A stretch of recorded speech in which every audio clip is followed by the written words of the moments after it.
الحمد لله وكفى والسلام على عباده الذين اصطفى أما بعد فأعوذ بالله من الشيطان الرجيم بسم الله الرحمن الرحيم ولا تقولوا لمن يقتل في سبيل الله أموات بل أحياء عند ربهم يرزقون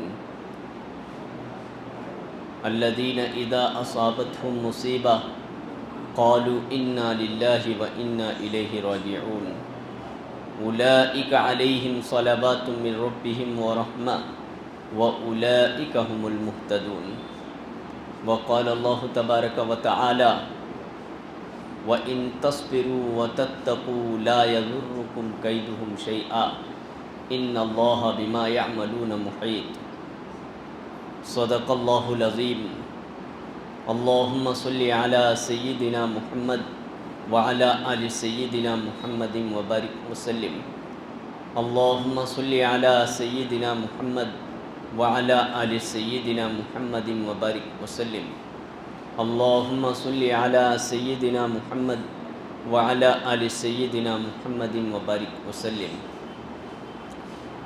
میرے محترم بزرگوں، دوستوں، بھائیوں، نوجوانوں، آج کون سا دن ہے آپ اس سے واقف ہیں؟ آج عاشوراء کا دن ہے، 10 محرم الحرام کا دن ہے۔ آج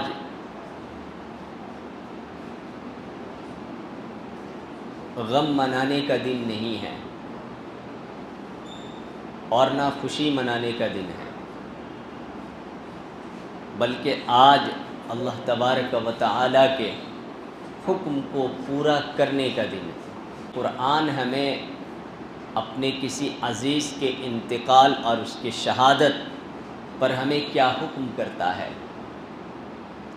اور اس 10 محرم کا تعلق بارہا کہا جا چکا ہے۔ یہ حضرت حسین رضی اللہ عنہ کے شہادت سے فقط نہیں ہے، 10 محرم کا تعلق فقط شہادت حسین رضی اللہ عنہ سے نہیں ہے، بلکہ 10 محرم کی فضیلت اللہ کے رسول صلی اللہ علیہ وسلم نے اپنے زبان سے اس کا ارشاد فرمایا، بلکہ اس 10 محرم کی اہمیت و عظمت ہم سے پہلے جو امتیں بسا کرتی تھی جیسے یہودی، ان کے نزدیک بھی آج کا دن بہت ہی قابل احترام تھا۔ تاریخی روایت ہے، یہ بات تو پکی ہے کہ آج کے دن اللہ رب العزت نے فرعون کے چنگل سے موسیٰ علیہ السلام اور بنی اسرائیل کو آزاد کیا تھا۔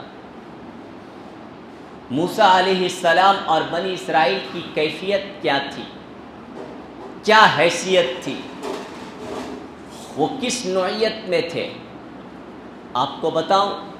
اس کی ہو بہو مثال، ملتی جلتی مثال ویسے ہی تھی جیسے کہ آج کا موجودہ اسرائیل اور اس کے ماتحت میں بسنے والے فلسطینی، ان دونوں کا فی الوقت ریلیشن ایسا ہے، ان دونوں کا جس وقت تعلق ایسا ہے، ان دونوں کے آپسی جو معاملات ہیں کہ ایک طرف اسرائیل انتہا درجے کا طاقتور، ساری دنیا کے ٹیکنالوجی کا مالک، ساری دنیا کے کمپنی کا مالک، ساری دنیا کے جو سیلیبریٹیز ہیں ان کا وہ مالک،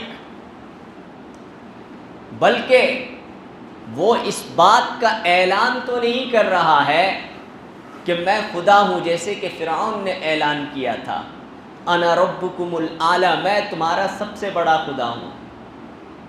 اعلان تو نہیں کر رہا ہے، کیونکہ فرعون کے وقت میں موسیٰ علیہ السلام نہیں آئے تھے، یوسف علیہ السلام آ چکے تھے، لیکن میرے نبی صلی اللہ علیہ وسلم کی تشریف آوری نہیں ہوئی تھی، اور میرے نبی صلی اللہ علیہ وسلم کے تشریف آوری کے بعد آج تک 1400 سال سے زیادہ کا عرصہ گزر چکا ہے، کسی انسان میں اتنی ہمت نہیں ہو پائی ہے کہ وہ اپنے آپ کو خدائی کا وہ دعویٰ کر دے۔ آپ صلی اللہ علیہ وسلم سے پہلے تھا، فرعون تھا، نمرود تھا، شداد تھا، اور دوسرے جو بھی لوگ تھے، انہوں نے اپنے خدائی کا دعویٰ تو کیا ہے، لیکن میرے نبی صلی اللہ علیہ وسلم کے بعد سے لے کر کسی بھی انسان کے اندر اتنی طاقت نہیں ہو پائی ہے کہ وہ خدائی کا دعویٰ کر دے۔ یہ بھی آپ کی ایک بڑی خصوصیت ہے۔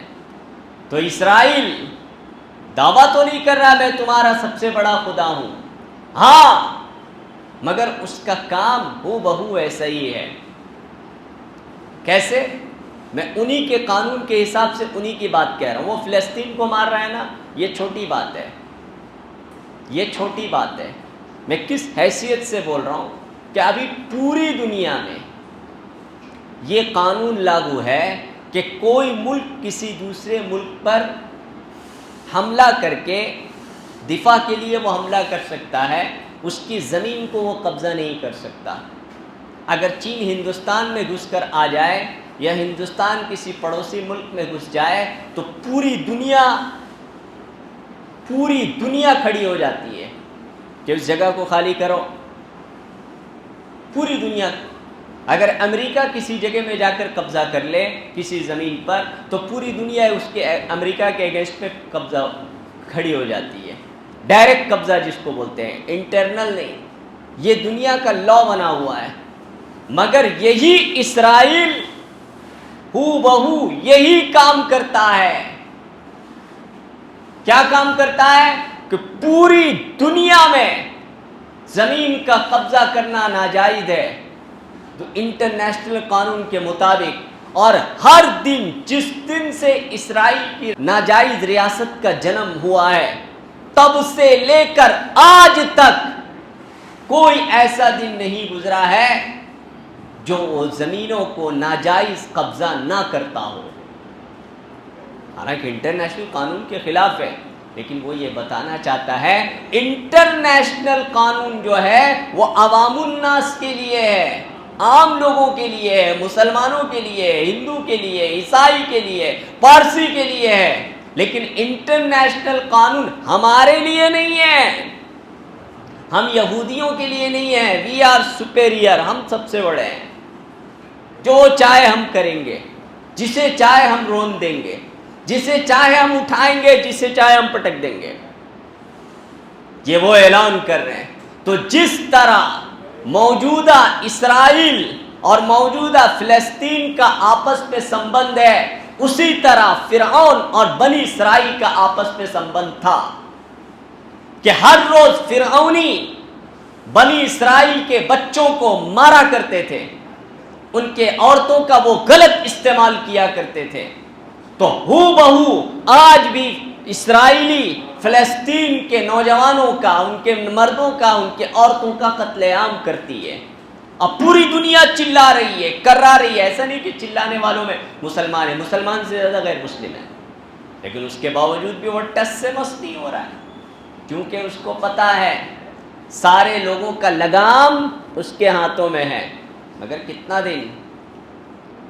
اب آپ بتائیں کہ اگر آج فلسطینی آزاد ہو جائیں، آج فلسطینیوں کو ان کا حقوق مل جائے، آج فلسطینیوں کی حکومت بحال ہو جائے، آج فلسطینیوں کی زندگی کو آزاد کر دیا جائے، آج فلسطینی بالکل ایک دم ہر طرح سے ان کے حقوق مل جائیں، تو خوشی کا دن تو ہوگا۔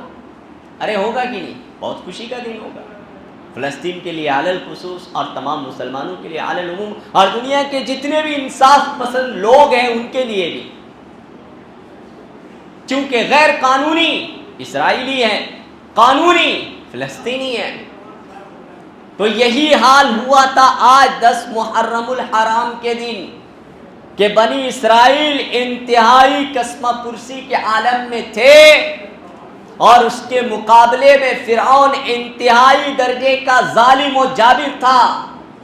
اللہ نے آج 10 محرم الحرام کو اس بنی اسرائیل کے چنگل سے آزاد کیا تھا۔ اور حسن اتفاق دیکھیے، حسن اتفاق اسی 10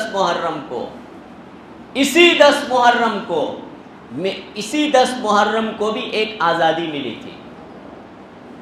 کیا ملی تھی؟ ایک آزادی ملی تھی. کیا آزادی ملی تھی معلوم ہے؟ حضرت حسین رضی اللہ عنہ جو یزید کے خلاف جو کھڑے ہوئے اور جو آپ نے اعلان کیا اور جو آپ کے ساتھ اور آپ کے اہل و عیال کے ساتھ انتہائی دردناک جو داستان ہے جس کو بیان کرنے کو دل نہیں چاہتا، کلیجہ ہل جاتا ہے. مسلمان کے ساتھ بھائی، اس سے آپ اندازہ لگا لیجئے. کسی اللہ والے نے صاف بات کہا ہے کہ کسی بھی انسان سے اچھا گمان آپ رکھنا بند کر دیجئے. برا گمان بھی مت رکھیے، برا تو رکھنا نہیں ہے، لیکن کسی بھی دوست اور کسی بھی انسان سے اچھا گمان رکھنا بند کر دیجئے.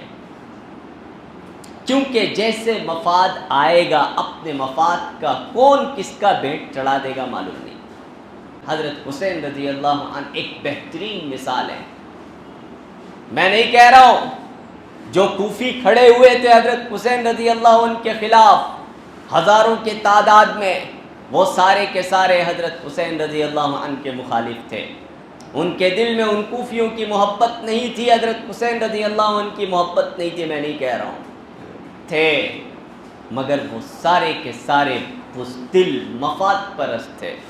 عبید اللہ ابن زیاد جو انتہائی ملعون ظالم انسان تھا، اس ظالم انسان سے وہ ڈرے ہوئے تھے کہ اگر ہم اپنی آواز کو بلند کریں گے تو اگلا نمبر میرا آئے گا. اور اس سے پہلے وہ کتنے ایسوں کو نمٹا چکا تھا، چن چن کر اس نے مارا تھا حضرت حسین رضی اللہ عنہ کے شہدائیوں کو، حضرت حسین رضی اللہ عنہ کے حامیوں کو مار چکا تھا. میدان صاف کر کے آیا ہوا تھا کربلا میں، ایسے نہیں آیا ہوا تھا. وہ کمانڈر تھا بھائی، اور اس وقت 3 بر اعظموں میں دنیا حکومت کر رہے تھے مسلمان. اس ملک کے بادشاہ کا وہ کمانڈر تھا. یزید بادشاہ کا وہ کمانڈر تھا.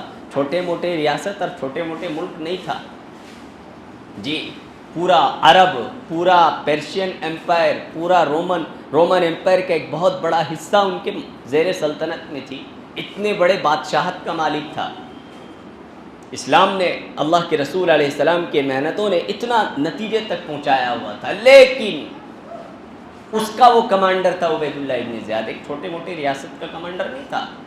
اس کے پیچھے ایک بہت بڑی فوج تھی، بہت طاقت اور قوت تھا، بہت دولت تھا، انتہا بے انتہا دولت تھا. یعنی سب سے زیادہ خوشحال ریاست اس وقت دمشق تھا، جو حضرت معاویہ رضی اللہ عنہ جب چھوڑ کر گئے، جب یزید گدی میں بیٹھا ہوا تھا. اس کا وہ کمانڈر تھا.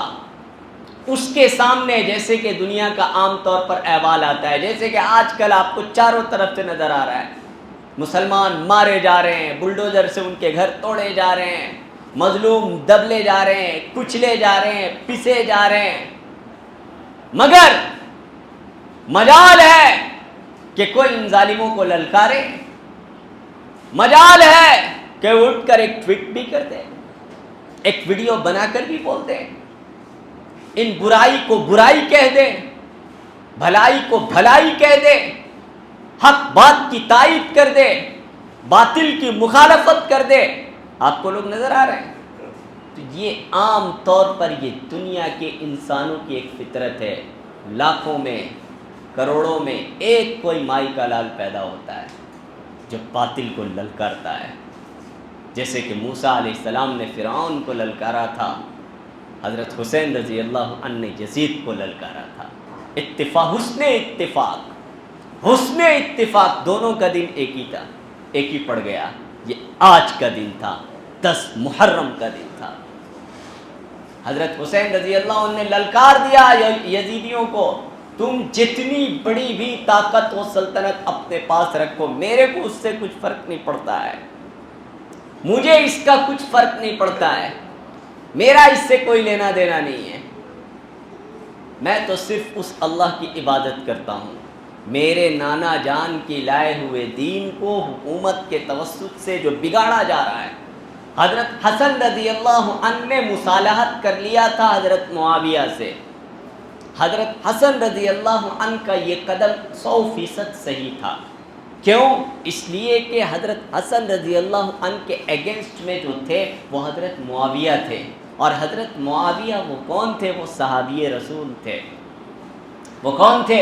وہ صحابی رسول تھے۔ اور حضرت معاویہ کون تھے؟ انتہائی درجے کے مدبر منتظم تھے۔ اور جب حضرت حسن رضی اللہ عنہ نے جب صلح کیا تو اس کے بعد اس صلح کا نتیجہ سمجھ میں آیا۔ 20 سال تک، یعنی 20 سال، 20 مہینے نہیں، 20 سال تک پورے عالم اسلام میں جو گزشتہ 5-6 سالوں سے جو انتشار پھیلا ہوا تھا، سکون، اطمینان، ترقی، خوشحالی، غریبی کا قلع قمع دیکھا گیا۔ یہ حضرت معاویہ رضی اللہ عنہ کا یہ دور تھا۔ تو یہ حضرت حسن رضی اللہ عنہ کی فراست تھی۔ وہ جانتے تھے بے شک یہ قربانی دینا میرے لیے بہت بڑی بات ہے، لیکن میں اگر قربانی دے دوں تو 2 مسلمان کے آپس میں جو تلوار نکلے ہوئے ہیں یہ میانوں میں چلے جائیں گے، عام مسلمانوں کا خون بہنا بند ہو جائے گا۔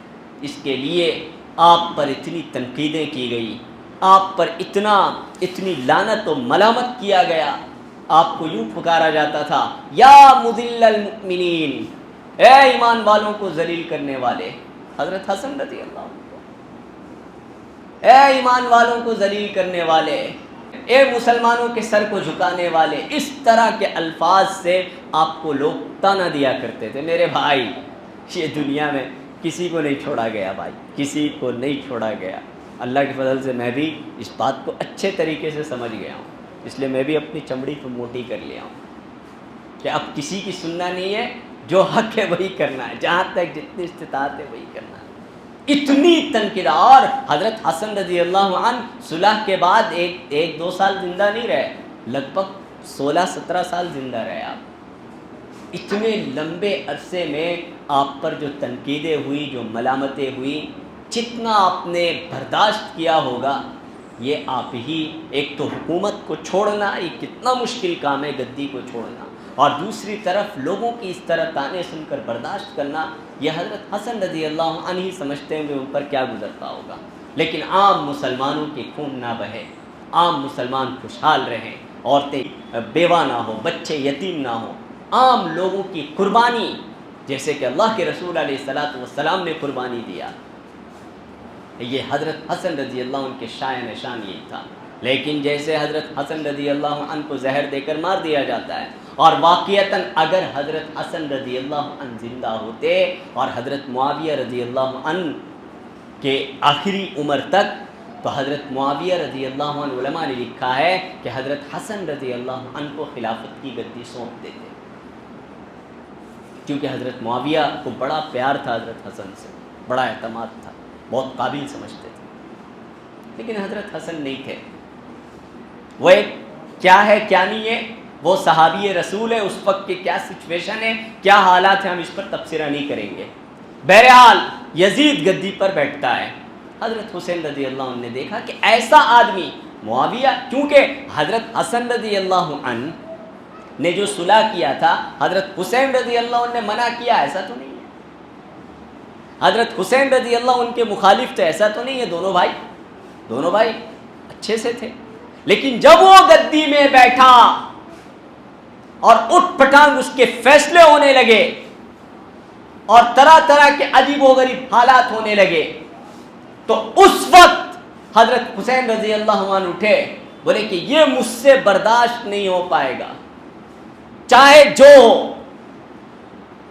کوفہ والوں نے بلایا اور آپ چلے گئے، اپنے بیعت کا اعلان کیا، لوگوں نے غداری کیا، اگر چاہتے تو وہاں بھی آپ صلح کر سکتے تھے، یعنی میدان جنگ میں کربلا میں جا کر حضرت حسین رضی اللہ عنہ نے 2 بات کہی تھی، یا تو مجھے یزید کے پاس جانے دو، یا تو مجھے یزید کے پاس جانے دو۔ کیوں؟ اس لیے کہ میں اس کے پاس جاؤں گا، اس کو سمجھاؤں گا، مسئلہ گدی کا تو نہیں ہے، مسئلہ اچھائی اور برائی کا ہے۔ بھائی تم جو اٹھ پٹانگ کام کر رہے ہو، یہ جو تم غلط کام کر رہے ہو، جس منصب پر تم بیٹھے ہو، اس منصب پر کبھی میرے نانا بیٹھتے تھے، میرے نانا کے منصب پر تم بیٹھے ہو، تم غلط کام مت کرو. ان کو سمجھاؤں گا، سمجھ جائے گا، مان لے گا تو میں اس کے ہاتھ میں بیعت ہو جاؤں گا. میرے بھائی 20 سال رہے، میں بھی اس کے ماتحت، ان کے ابو کے ماتحت میں میرے بڑے بھائی رہے، تو اس کے ماتحت میں بھی رہ جاؤں گا. کہ میرا اپنا ذاتی معاملہ تھوڑی آ رہے. ان شہزادوں کو حکومت اور گدی کی کیا ضرورت ہے؟ ان شہزادوں کے شہزادہ عبد الملک بن مروان، میں نے اس سے پہلے واقعہ سنایا تھا، کعبۃ اللہ میں جب وہ بادشاہ طواف کرنے گیا تو کسی نے اس کو جگہ نہیں دیا، لیکن وہی زین العابدین جب وہ طواف کرنے جاتے ہیں تو لوگوں نے ان کے لیے راستے کھول دیا. بادشاہ کے لیے راستے نہیں کھولا، حضرت زین العابدین کے لیے پورے مطاف کو خالی کر دیا گیا. آپ طواف کریں. ایک شاعر تھا، اس نے اشعار کہنے لگے اہل بیت کے شان میں، حضرت حسین رضی اللہ عنہ کے، حضرت زین العابدین رحمۃ اللہ علیہ کے شان میں. بادشاہ کو غصہ آیا اور اس نے اٹھا کر اس کو جیل میں ڈال دیا. ایک تو لوگوں کے رویے نے مجھے زخم پہنچایا، اور تم شعر پڑھ کر میرے زخم پر نمک ڈالتا ہے. پھر حضرت زین العابدین اور ان کے خاندان اس کے جیل میں اس کی تعزیت کے لیے جاتے ہیں اور چند پیسے لے کر جاتے ہیں. ہمارے وجہ سے آپ کو جیل ہوئی، آپ اتنا پیسہ لے لیجئے تاکہ آپ گھر میں جو بے روزگاری ہے وہ ختم ہو جائے. ٹھکرا دیا اس بندے نے، اس پرستک نے، اور وہ بندے نے، اور کہا کہ اگر مجھے پیسے ہی کی ضرورت ہوتی تو میں بادشاہ کے شان میں شعر کہتا، آپ کے شان میں شعر کیوں کہوں؟ مجھے دولت سونے اور چاندی سے نواز دیا جاتا. میں تو اہل بیت سے محبت کرتا ہوں. میں تو چاہتا ہوں کہ کل قیامت کے روز آپ حضرات کے دامن میں مجھے کچھ سایہ مل جائے. میں تو چاہتا ہوں کہ آپ کی نانے کی شفاعت ہمیں حاصل ہو جائے. میں نے اسی لیے آپ کے شان میں یہ شعر کہی ہے، میں نے دنیا کے لالچ میں شعر نہیں کہی ہے. تو جن کے شہزادوں کی شہزادے کی اتنی عزت ہو کہ بادشاہ کے لیے لوگ راستہ نہ چھوڑیں، لیکن ان کے لیے لوگ کعبۃ اللہ میں جیسے جگہ میں مطاف کو خالی کر دیں، تو آپ بتائیں کہ حضرت حسین رضی اللہ عنہ کی کیا عزت ہوگی، حضرت حسن رضی اللہ عنہ کی کیا عزت ہوگی. ان کو انسان حکومت کیوں کرتا ہے بھائی؟ حکومت اس لیے کرتا تھا کہ اس کو عزت ملے، دولت ملے. عزت اور دولت اور شہرت تو ان کو یوں ہی نصیب تھی. میرے نبی علیہ السلام کے گھرانے کے برکت سے ان کو نصیب تھا. ان کو کیا ضرورت ہے؟ وہ تو خود بادشاہوں کے بادشاہ تھے، انڈکلیئر بادشاہ تھے، بے تاج بادشاہ تھے. تو حکومت اور بادشاہت ان کو ضرورت نہیں تھی. سمسیا تھا لوگوں کی اصلاح. حکومت اور بادشاہ جن کے ہاتھوں میں ہوتا ہے، ان کے فیصلے کے حساب سے ملک میں کیا حالات ہوتے ہیں 12 سال سے آپ جان رہے ہیں کہ حکمرانوں کے غلط فیصلے سے عوام کتنی پریشان ہوتی ہے. آپ سمجھ رہے ہیں اس کو. اسی لیے حضرت حسین رضی اللہ عنہ نے وہ قدم اٹھایا. لیکن حضرت حسین رضی اللہ عنہ پھر ان کو کہا گیا ٹھیک ہے، ایک کام کرو، مجھے کسی سرحد میں پہنچا دو، وہاں اللہ کے راستے میں لڑتے لڑتے میں اپنے شہید ہو جاؤں گا. تو اس نے نہیں مانا. شمر ذی جوشن جو انتہائی درجے کا گھٹیا انسان تھا، اور نہ جانے وہ اندر سے یہودی تھا، پارسی تھا، کون تھا اللہ کو معلوم. بہرحال بظاہر مسلمان تھا. اس نے کہا کہ میرے ہاتھ میں عبید اللہ ابن زیاد بھی تھوڑا بہت ماننے لگا تھا. بولا چلو ٹھیک ہے، حضرت حسین کہہ رہے ہیں کہ یزید کے پاس مجھے بھیجا جائے، چلو ایک موقع دے دیا جائے. وہ بھی نرم پڑنے لگا تھا. لیکن شمر ذی جوشن نے اسکایا، ارے تم کیا کر رہے ہو؟ یہ جائیں گے وہاں دمشق، یزید کے ہاتھ میں بیعت ہوں گے، یزید پگھل جائے گا، کیونکہ سب رشتہ دار ہیں نا آپس میں. یزید پگھل جائے گا تو پھر ہم لوگوں کا کوئی خیر نہیں رہے گا، پھر ہماری کوئی وقت نہیں رہے گی.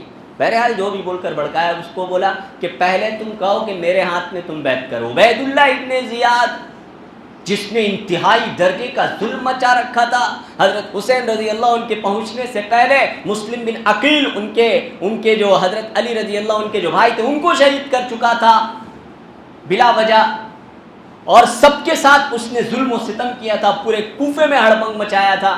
ایسا نہیں تھا کہ کوفہ والوں نے دفاع نہیں کیا حضرت حسین رضی اللہ عنہ کا، سارے کے سارے کوفی بے وفا تھے، ایسی بات نہیں تھی. عبید اللہ ابن زیاد کے آنے کے بعد سے اس نے قتل عام کیا تھا حضرت حسین رضی اللہ عنہ کی آمد سے پہلے. اتنا قتل کیا تھا، اتنا قتل کیا تھا اس نے۔ اب عام مسلمان کیا کریں گے بھائی؟ ایسا ظالم کے مسلط ہوتے ہوئے خاموش رہے، کچھ مجبوریاں تھیں، خاموش رہے۔ لیکن شمر دل جوشن نے جب عبید اللہ ابن زیاد کو بھڑکایا تو عبید اللہ ابن زیاد نے کہا کہ میرے ہاتھ پر تم بیعت کرو۔ حضرت حسین رضی اللہ عنہ نے کہا یہ تو نہیں ہو سکے گا، کسی ظالم کے ہاتھ میں بیعت کروں؟ کہاں ہے؟ کربلا کے میدان میں، کہاں انتہائی کمزوری کے حالت میں، یعنی جب انسانوں کے پاس ان کے بیوی بچے اور خاندان اور شیرخوار بچے جب گودوں میں ہوتے ہیں تو مرد کتنا اپنے آپ کو کمزور محسوس کرتا ہے، کتنا انکمفرٹیبل محسوس کرتا ہے، کتنا زیادہ وہ ایڈجسٹمنٹ کر کے، کتنا زیادہ وہ صلح کر کے وہاں سے نکلنے کی کوشش کرتا ہے جب بیوی بچے اس کے پاس اس کے ساتھ ہوتے ہیں۔ ایک مرد کی کمزوری ہوتی ہے۔ لیکن حضرت حسین رضی اللہ عنہ نے قیامت تک کے آنے والے ظالموں کو للکار کر یہ بتا دیا، میں انتہائی کمزوری اور کسمہ پرسی کے عالم میں ضرور ہوں، لیکن میں کبھی کسی ظالم کے ہاتھ میں بیعت نہیں کروں گا، اور اسی کی سزا ملی حضرت حسین رضی اللہ عنہ کی۔ لیکن تھوڑے ہی عرصے میں اللہ رب العزت نے پانسا پلٹا، جتنے بھی قاتلان حسین تھے اللہ نے چن چن کر ان کو ختم کیا، اس دنیا میں بھی ان کو عذاب دیا، اور آخرت میں، کیونکہ قرآن میں اللہ نے کہا جتنے بھی ہم اہل سنت والجماعت کا متفق علیہ عقیدہ ہے، یزید ملعون ہے، عبید اللہ ابن زیاد ملعون ہے، شمر ذی الجوشن ملعون ہے، اور ان کے ساتھ جن لوگوں نے حضرت حسین رضی اللہ عنہ کی شہادت میں حصہ لیا تھا وہ سارے کے سارے ملعون ہیں، انہیں بخشا نہیں جائے گا۔ قرآن میں اللہ نے کہا ان الذین یؤذون اللہ ورسولہ لعنہم اللہ فی الدنیا والآخرہ، جو لوگ اللہ اس کے رسول کو تکلیف دیتے ہیں، اللہ کے رسول علیہ السلام کے نواسوں کو شہید کرنا، یا اللہ کے رسول علیہ السلام کو تکلیف دینا ہے، دنیا اور آخرت میں اس پر لعنت ہے، وہ سب ملعون ہیں۔ ہم کبھی بھی ان کے ساتھ نہیں کھڑا ہو سکتے، ہم ہمیشہ حضرت حسین، حضرت حسن، اہل بیت اور جتنے بھی تمام صحابہ کرام ہیں ہم ان کے ساتھ ہمیشہ کھڑا رہیں گے۔ آج 10 محرم الحرام کا دن ہمیں یہ پیغام دے رہا ہے کہ ظالم کے سامنے سر کٹا سکتے ہیں، سر جھکا نہیں سکتے، مگر شیعوں کے خرافات، حسین رضی اللہ عنہ کی شہادت کے نام پر نت نئے جو بدعات و خرافات اللہ کے فضل سے ہماری امت میں کم ہوتی چلی جا رہی ہے، بہت کم ہو رہی ہے۔ اللہ کرے یہ چیز بالکل ختم ہو جائے، بالکل ختم ہو جائے۔ شریعت اسلامیہ سے اس کا کوئی تعلق نہیں، پتہ نہیں کہ یہ لوگ غم منا رہے ہیں یا خوشی منا رہے ہیں، کسی کے چہرے میں کیا منا رہے ہیں ان کو سمجھ میں نہیں آ رہا۔ شریعت میں نہ غم منانا ہے کسی کے انتقال پر اور نہ خوشی منانا ہے۔ حکم دیا گیا تکلیف ہو تو صبر کر لینا ہے، خوشی ہو تو شکر ادا کرنا ہے۔ دونوں کے طریقے شریعت نے وعدے کر دیے ہیں۔ جن لوگوں نے آج کے دن اصل میں روزہ رکھنا تھا، امید کرتا ہوں کہ اکثر و بیشتر لوگ روزے رکھے ہوں گے، جو آج کے دن 10 محرم کو روزے رکھتا ہے، اللہ رب العزت وہ خوشخبری سن لے جنہوں نے رکھا ہے، اللہ رب العزت گزشتہ 1 سال کی گناہیں آج کے دن کے روزے کے برکت سے اللہ اسے معاف فرما دیں گے۔ آج کے دن سوائے روزہ رکھنے کے اور صبر کرنے کے اور کوئی دوسری شریعت میں حکم نہیں ہے، لہذا جو بھی خرافات ہے اپنے آپ کو بچیے، اپنے بچوں کو بچائیے، ان خرافات سے اپنے بچوں کو بچائیے، وہاں اپنے عورتوں کو بچائیے، وہاں جانے سے منع کیجیے۔ اللہ مجھے بھی اور آپ کو بھی اس پر عمل کی توفیق